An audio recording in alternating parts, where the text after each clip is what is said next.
up tonight, especially the student section. That was outstanding. If we can do that every game, they are an X factor, a difference maker. You know, when we got down 14-0 with the fans into the game the way they were, obviously it keeps our team energized, and we continue to play hard and came back because of that. So, you know, fans were great. Student section was awesome. I really want to thank our players as well. You get down 14-0 in the first game, you obviously start the game off on a negative note. The fact that they stayed together, they believed, and they kept fighting. And we went on a 48-7 run there after the first 5 minutes. That was pretty impressive by them. And the staff as well, you know, sticking together and keeping the players together. Great job by all those guys. Obviously, we had a statue open up today, a victory statue from the Garuti family. Great way to celebrate that unveiling with a victory on the opening night. So it was good. A lot of things we've got to clean up, especially things that happened in the beginning of the game. You know, defensively, the tempo got us. You know, some of the new plays when you play a first game with a new staff, there were some things that they did a really nice job of that got us and kept us off guard a little bit early in the game, and then we just didn't play very well right out of the gate. We had some missed tackles, a couple of mental errors, and then penalties really killed us in the first half, especially a couple of critical ones on third down. But thankfully, we overcame it. We controlled the situation, didn't let the situation control us, and rebounded. Offensively, I think you got a chance to see some of the potential that we have on offense. Obviously, didn't start out great with the interception right out of the gate, but McLean Carter ended up playing a pretty good game, a pretty good stretch there during the game. Got to clean up the turnovers, had 3 of them, -1 on the evening, and that's not what we want. That's not going to get it done as we move forward. But to be able to finish the night the way he did with 340 yards of passing, a couple touchdowns, that's pretty good. It's really good. Isaiah Pacheco, 156 yards. Raheem Blackshear, 126 yards receiving, 39 yards rushing, all-purpose yards was really impressive. Those are 2 of our top players. I think you saw those guys on display. Big-time game by Bo Melton tonight, 127 yards and a touchdown. Just really, really happy with his development, and it's a great start to the season with what he did tonight. But you know, really just happy for our players. You know, when you go 1-11, and it's been a long time since we've been able to celebrate a game. We're going to celebrate this one. But we'll get back to work on Sunday. The players are off tomorrow, and we'll get back after it on Sunday. We've got a lot of things to clean up, and we've got a very, very tough opponent, Big Ten opener, on the road next week, and we've got to get back to work. And what I really like, though, is the attitude of the players. They're happy that we won, but not satisfied with the way that we played in some areas. Some of them are really impressive, but others have got to get cleaned up. So with that, I'll go ahead and open up for questions. Chris, what went into your decision to start McLean over Art or Johnny? I think if you watched the game, you probably saw he has the ability to extend plays. He's got poise in the pocket, and a lot of that just because he's a 5th-year guy. He's an older guy. You're talking about a guy that's, you know, 22, 23 years old, been in college for going on his 5th year. Just the experience, the poise. It was a very, very difficult decision, but again, we didn't rush the decision. And as it continued to unfold, as we went through camp, McLean edged Art out, and you know, I think again you saw the potential on display tonight in some of the things that we saw in camp, especially on the back half of camp. What does it mean for Art's future? He didn't come in the 4th quarter, and Johnny came in. What does it mean for Art? Art's in a great spot. It's going to be you know, game by game on you know, how the offense is going.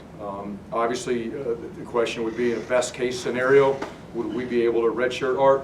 Yeah, best case scenario, we would love to have those conversations. That's not the plan right now. Art is going to prepare as he's a starter, and we'll be ready to go at any moment if needed. Art's development from last year at this time to this year has been tremendous. The game has really slowed down for him. He is a much better quarterback, and I would have no worries about him going out and leading our offense. You know, right now McLean is just a little bit better, and you know, that's why we made the decision. Chris, late in the first half, 33 seconds left, to send your offense back out there with a 10-point lead, to try to score. I mean, that speaks to the confidence you must have had needed at that point. Well, we needed to get that work as much as anything. You know, anytime you can get some 2 minutes into the half or into the game work early in the season, you know, you want to get it. But yeah, we did have confidence in our ability to hopefully go down and get some more points. You mentioned that 14-0 deficit, and maybe the past couple of years that would have been a bit of a death sentence for your team. Why was it different this time around? The players, simple as that. They believe, they want to fight and play for each other, and you know, that's what it's all about. You know, it's the mindset of the players, and they never questioned and never doubted. We knew, you know, they knew we got off to a bad start, and they knew it was us as much as anything. Again, give credit to UMass, Coach Bell, offensively for a couple things that they did. But a lot of it was our own mistakes, and as soon as we cut those out, obviously the game changed. You mentioned Bo Melton. What kind of went into that breakout performance? What have you seen him do Hard differently? work. That's it, hard work. You know, the kid is matured, he's developed, and he's worked extremely hard. And there's no secret sauce, there's no secret pill, there's no secret formula to it. He knew where he was after last season. He wasn't happy with it. He knew what he needed to do to help his team, and that was to improve and develop. And the only way he was going to do it is work extremely hard, and that's exactly what that kid's done since the last game last year.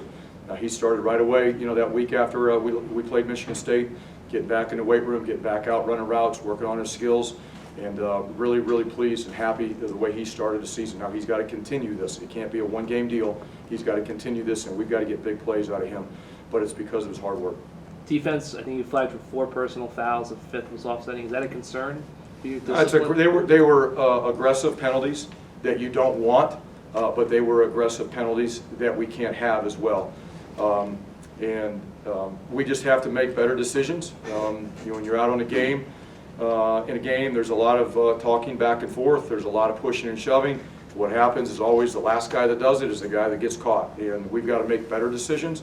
We got to play with more discipline and more poise defensively. We can't go out there and get, you know, whatever 3 or 4 personal fouls in a game, especially in the critical situations that they happen. I think one was on 3rd down, one was at the end of the first half. 2 of them were on 3rd down. Tyreek had one, Avery Young had one, and then Damon had one at the end of the game, or end of the first half, where they were kicking off at the 50-yard line to start the second half. We'll get it cleaned up. They understand the mistakes that they made, and I have trust and faith in all of those guys that they'll get it cleaned up, get it fixed. It won't be a problem moving forward. Coach, what did you think of Trey Avery's play today? He had a pick and a couple of nice kick returns. Yeah, you know, he was really a few inches away on a couple of kick returns and possibly breaking them out for big ones. He has that potential. We wanted that out of him last year. Didn't get it, obviously, with the injury, but I think as he plays and gets more reps at corner and as a kick returner, you're going to see some really big play potential and big plays made from him. Love the kid. He's worked extremely hard after he got injured last year to get back out there to be where he's at today. I think you know, our corners are pretty good with Damon and Avery Young and Trey. I think we've got 3 guys that are pretty good players, and we're going to need them. 2 more questions. You shuffled offensive linemen around a lot in the second half, different positions. That's something you plan on doing this year, or just maybe taking advantage of the time you have? You know, it's hot out there, and the game, we were up there, I don't know, what was it, 48-21 there at one point in the second half, and we need to get some guys some reps. They need to play, and we need to find out. I think we're pretty set on our starting 5. We need to find out who the next guys are going to be as we go through the season, and the only way to do that is get them in there and get some reps. So we have trust, again, and faith that they can go out and do the job.